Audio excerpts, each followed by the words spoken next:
Assalamualaikum warahmatullahi wabarakatuh. Selamat pagi teman-temanku, para pecinta teknologi dimanapun Anda berada.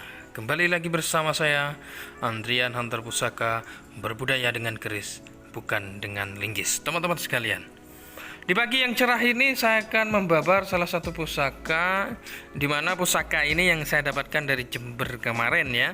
Jadi ada sekitar 10 biji dan ada 4 pusaka yang sudah sold out atau sudah termahar teman-teman sekalian. Jadi tinggal 6 ini. Nah, ini akan saya babar satu persatu karena kemarin waktu saya dapatkan dalam keadaan kotor ya. Dalam keadaan kotor, ditawar murah-murah. Akhirnya saya review satu persatu dan saya bersihkan, ternyata bagus-bagus semua. Nah, jadi karena gambling teman-teman ya, karena gambling ketika membeli dalam keadaan kotor itu gambling, sama halnya dengan berjudi. Kita berjudi bisa jadi nanti hasilnya bagus, bisa jadi hasilnya jelek. Untuk lebih bijak, kadang-kala memang teman-teman memilih lebih dulu dibersihkan. Ada juga yang sudah tahu lewat video, tahu serat-serat kalau pamornya ini akan jadi, itu didil duluan. Biasanya seperti itu. Jadi saya pun gambling, tapi kalau yang sudah berpengalaman di perkerisan, saya kira melihat dari waktu kotor pun itu sudah paham, saya kira. Sudah paham saya kira. Kemarin saja waktu dalam kotor bagus-bagus sebetulnya, tapi ditawar murah-murah. Akhirnya tidak saya lepas, akhirnya saya cuci dan ternyata jadinya itu luar biasa semua teman-teman. Deling semua, pamornya metu kabeh. Nah, salah satunya ini teman-teman sekalian. Kalau melihat dari warangkanya ya. Nah, ini sudah digebek ini. Ini sudah digebek. Kemarin belum digebek gitu. Kemarin belum dibersihkan nih, tampaknya dikirain orang-orang mungkin agak lusuh dan jelek, tapi kayunya ini tebel teman-teman. Aduh. Ini tebel kayunya. Duh, kok gak gelem direview ini. Ya, ini kayunya tebel teman-teman sekalian. Coba dari sisi ini. Dan kayunya tua. Dan seratnya timongo teman-teman, maupun gandar sampai peloannya. Ini peloan, ini gandar. Itu kayu timongo semua teman-teman. Nah, dikirain mungkin ya, dikirain sama yang nawar mungkin kayu-kayu jelek ini. Tapi ternyata ini kayu lawas dan timongo. Seratnya pun luar biasa teman-teman. Nah, coba Anda perhatikan. Oke, langsung saja. Ini kalau gaya seperti ini teman-teman, itu namanya Bancihan Surakarta atau gayaman Bancihan Surakarta. Nah, coba langsung saya buka ya, jadi biar nggak penasaran ini. Oke, bismillahirrahmanirrahim. Wow. Wah, biye. Coba delok teman-teman. Kemarin ini tampaknya itu keris biasa ini. Karena masih dalam keadaan kotor, ya ditawar murah ya, akhirnya nggak saya lepas gitu loh.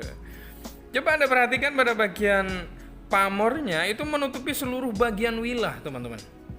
Ya, maupun gonjo ataupun pada sisi sor-soran dan bagian tengah wilah sampai ujung wilah. Itu tidak luput dari balutan pamor-pamor yang sangat deling seperti ini teman-teman. Lalu pamor dengan grafik seperti ini dinamakan pamor apa mas? Gitu mungkin pertanyaannya. Jadi teman-teman sekalian, pamor yang seperti ini itu dinamakan pamor pendaringan kebak.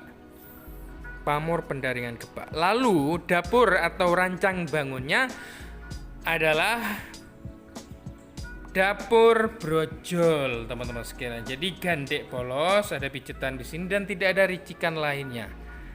Ya, dan juga termasuk varian dari keris lurus.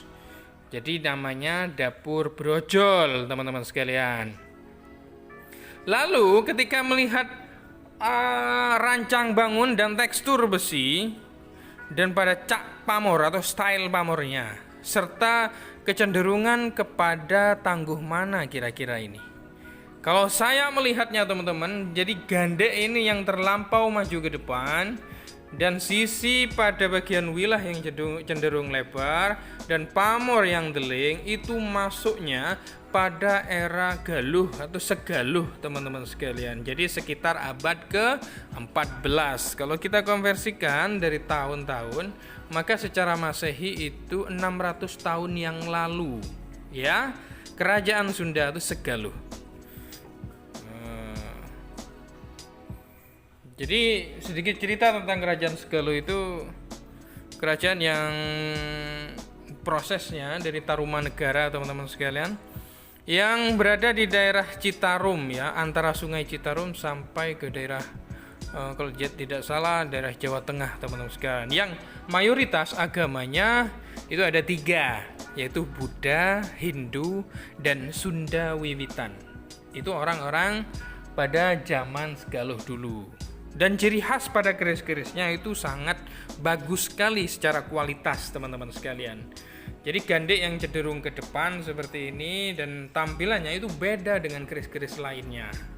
Oke, secara filosofis ini, ya, secara filosofis. Makna daripada brojol sudah sering kali saya berulang kali menyampaikan bahwa brojol itu sangat diminati, ya, diminati oleh para pengusaha, para petani juga, dan juga para bisnismen lah. Karena sejatinya pada brojol teman-teman sekalian, kalau dulu ceritanya itu brojol, ya, brojol itu banyak diagem oleh para bidan-bidan terdahulu atau para dukun bayi. Entah bagaimana ceritanya itu, sampai orang-orang awam pun sampai sekarang itu meyakini hal itu, gitu loh. Namun secara aspek filosofis yang cenderung lebih benar teman-teman sekalian, brojol itu makna yang sebenarnya adalah kembali fitri atau kembali suci. Brojol atau keluar, jadi sosok manusia yang kembali lagi fitri, kembali lagi suci, seperti itu, menjadi pribadi yang baik. Itulah brojol makna yang sebenarnya teman-teman sekalian.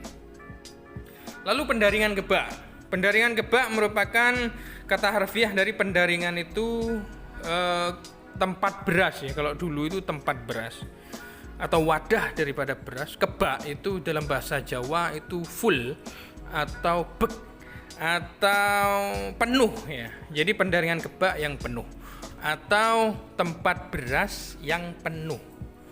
Jadi kalau makna filosofinya bisa diartikan beras itu selalu penuh. Atau dalam kehidupan sehari-hari, taksu atau tuahnya yang diharapkan daripada seorang empu kepada keris berpamor pendaringan kebak, yang diharapkan untuk selalu berkecukupan dalam hal rezeki. Itulah pendaringan kebak teman-teman sekalian. 600 tahun yang lalu, keris Segaluh atau tangguh Segaluh atau era estimasi pembuatan daripada kerajaan Segaluh dulunya teman-teman sekalian.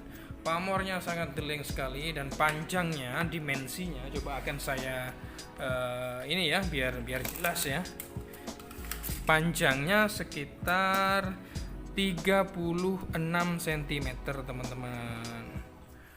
36 cm. Dan pada paksinya ini tadi sudah saya ukur, ya. Jadi biar tetap rapi seperti ini. Itu kira-kira 7 cm itu paksinya ini teman-teman. Nah, ini ada masih tandanya tadi. Ini kemarin ini miliknya kolektor teman-teman, miliknya kolektor, dan anaknya tidak bisa nurusin, mungkin orang tuanya meninggal, ya. Orang tuanya tidak bisa nurusin, akhirnya dijual gitu. Karena juga masa pandemi atau bagaimana. Karena juga katanya masnya itu butuh buat kamera YouTuber juga ternyata. Terima kasih masnya di Banyuwangi itu, ya. Terima kasih teman-teman sekalian. Inilah pamor keris pendaringan kebak berdapur brojol bertangguh atau era pembuatan Segaluh. Terima kasih yang sudah menyimak, mudah-mudahan bermanfaat sebagai referensi ilmu pertosan Ajian di Nuswantoro ini. Khususnya bagi saya pribadi, mudah-mudahan menambah wawasan dan juga mudah-mudahan sedikit memberi kontribusi ilmu pertosan ajian bagi teman-teman sekalian yang sudah menyimak. Jangan lupa di subscribe serta tekan tombol loncengnya teman-teman sekalian agar tidak tertinggalan dari konten-konten selanjutnya Hunter Pusaka. Yang jelas tentang perburuan pusaka, tentang pembabaran salah satu filosofinya, pamor serta dapurnya dan sejarahnya teman-teman sekalian. Terima kasih yang sudah menyimak, mudah-mudahan bermanfaat. Wassalamualaikum warahmatullahi wabarakatuh. Salam rahayu, rahayu, rahayu. Salam budaya merdeka.